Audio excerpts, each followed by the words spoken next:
উৎসবমুখর পরিবেশে ঠাকুরগাঁয়ে উদযাপন হলো বাঙালির প্রাণের উৎসব পহেলা বৈশাখ। সময়ের পরিক্রমায় আরেকটি বছরকে বরণ করে নিল ঠাকুরগাঁওবাসী। সোমবার সকালে জেলা প্রশাসনের আয়োজনে জজকোর্ট চত্বর থেকে বর্ষবরণ আনন্দ শোভাযাত্রা বের করা হয়। এ সময় জেলা প্রশাসন, পুলিশ প্রশাসন, প্রেস ক্লাব, জেলা বিএনপি সহ বিভিন্ন স্কুল কলেজের শিক্ষার্থীরা সহ জেলার সর্বস্তরের মানুষ অংশ নেয়।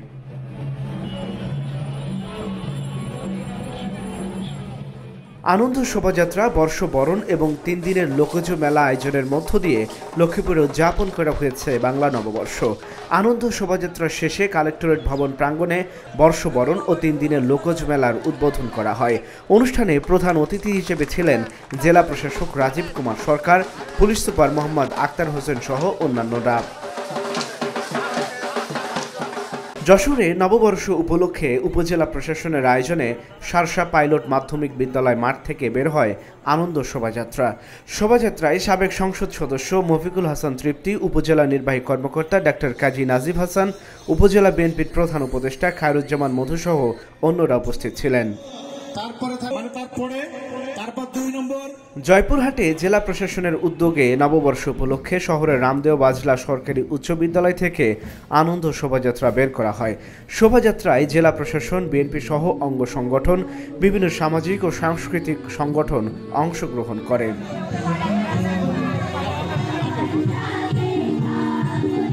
সাতক্ষীরায় উদযাপন হয়েছে বাংলা নববর্ষ।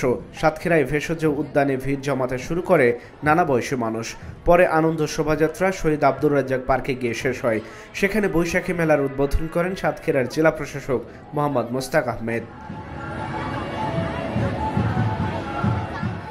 ফেনীতে জেলা প্রশাসনের আয়োজনে আনন্দ শোভাযাত্রা, সংস্কৃতি অনুষ্ঠান ও 7 দিনের মেলা ও সংস্কৃতি মেলার উদ্বোধন করেন জেলা প্রশাসক সহ প্রশাসনের কর্মকর্তারা।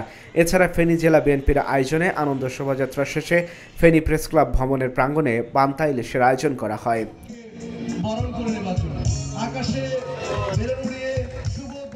জামালপুরে শেখ ফজিলাতুন্নেসা মুজিব বিশ্ববিদ্যালয়ে উদযাপন হলো বাঙালির প্রাণের উৎসব বাংলা নববর্ষ।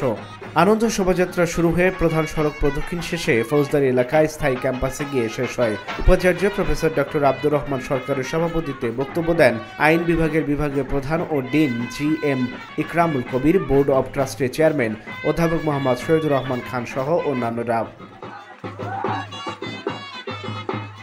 Dhaka journal news desk.